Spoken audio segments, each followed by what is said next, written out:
this is Hiba from My Little Journal, and I'm back working in my 2023 October daily. So for today's video, I'm going to be working on prompt number 16 and 17. And for 16, I'm going to be documenting the prompt's costume. So for my virtual craft party with the peaches, I put on my tracksuit costume coming from the 80s, and I took multiple selfies and I want to document them. My template has 4 2x2s, so I filled those 4 boxes with some selfies. But when I was going through my papers, which again, I've been trying to use my stash, I found this Halloween paper, and I really liked the fact that I could probably add an extra photo if I use that paper. It breaks down, all the templates that I've been using throughout the notebook. So I go through all my paper, but I do go back to that Halloween 4x8 paper. I felt like it fit well and it would match my layouts. You'll see me here. I'll look through all the papers that I chose, but I just go with my Halloween paper. I'm not going to be adding anything to the Halloween paper, but I will back it up with a photo. So I went ahead, printed a 4x8 photo. I'm going to add it to my paper, and that way I was able to add an extra photo to my layout.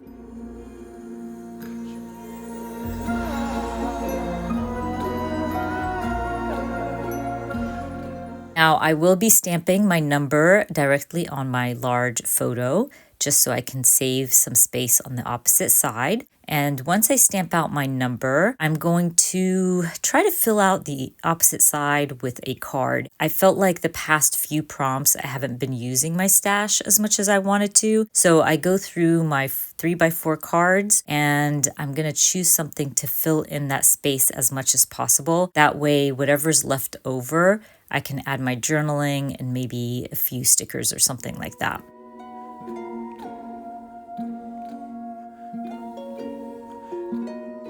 So while I was going through my stash of 3x4 cards, I found this Happy Halloween, and I'm gonna go with it. It's in black and white. I really feel like it helped the photos pop even more, especially that I'm wearing like that pink, that really bright pink. I did trim it down a tiny bit because I did want to leave some space for my journaling.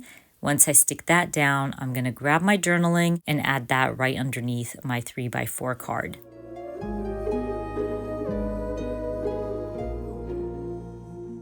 Now you'll see once I add my journaling, I still have a little bit of space. So, I thought of stamping, but again, I want to use my stash, and I had printed these sticker sheets ahead of time, and I really like the banner. But when I was coming to pull off the banner, I noticed my scan and cut did not cut around the boxes. It missed some. It was very odd. I don't know why it did that. And so when I was pulling off the letters, some had the black box, some did not, which is fine. But when I get to the word you, it just looked really odd. You could not see you because it was all in white. What I decided to do is just go through my own alpha stickers and spell out you with one of my Everyday Explorers alphas. It actually looked like it was a part of the title, and it filled in the space nicely, and I was able to use some of my stickers.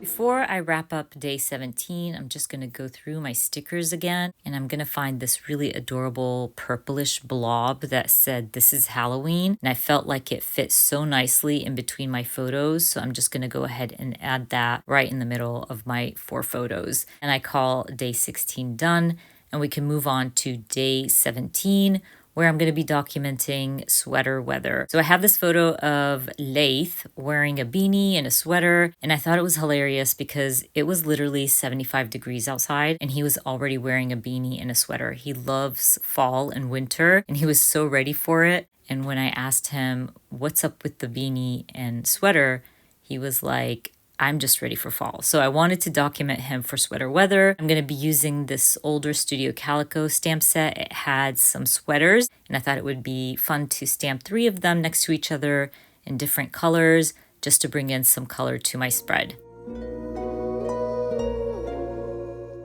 And I don't know if you noticed, but my template has that 4x4 space, also has, I think, a 2x4, if I'm not mistaken. There's just some nice big boxes on this template, so I was able to stamp my sweaters at the bottom.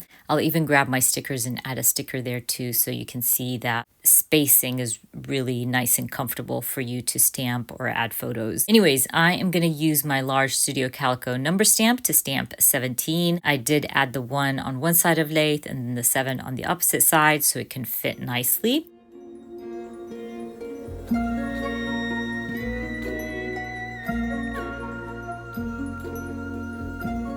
This is where I'm going to go through my stickers and add a nice big sticker right underneath my sweaters. It just says Happy Halloween.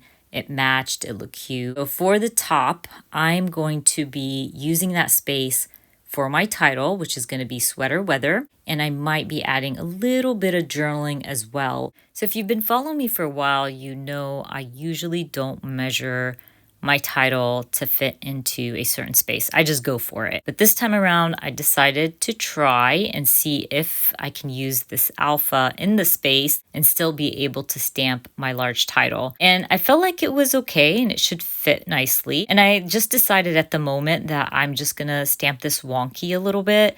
That way I'm 100% sure that my title will fit. What I mean by that is I'll stamp the S a little bit lower than the W, and then I'll stamp the E a little bit lower than the A, and that way I make sure that my title fits. And I felt like the wonkiness of the title fit really well in my October daily journal. Anyways, once I'm done stamping out my title, I'm just going to call my layouts done. These two spreads came together so quickly. I keep saying this, but these templates have really helped me complete my October daily faster and document these special moments. As always, I will be linking everything I use down in the description box for you. I hope you enjoyed watching my video, and if you did, please give me a thumbs up. And if you are new to my channel, please consider subscribing, and I hope to see you guys very soon. Bye.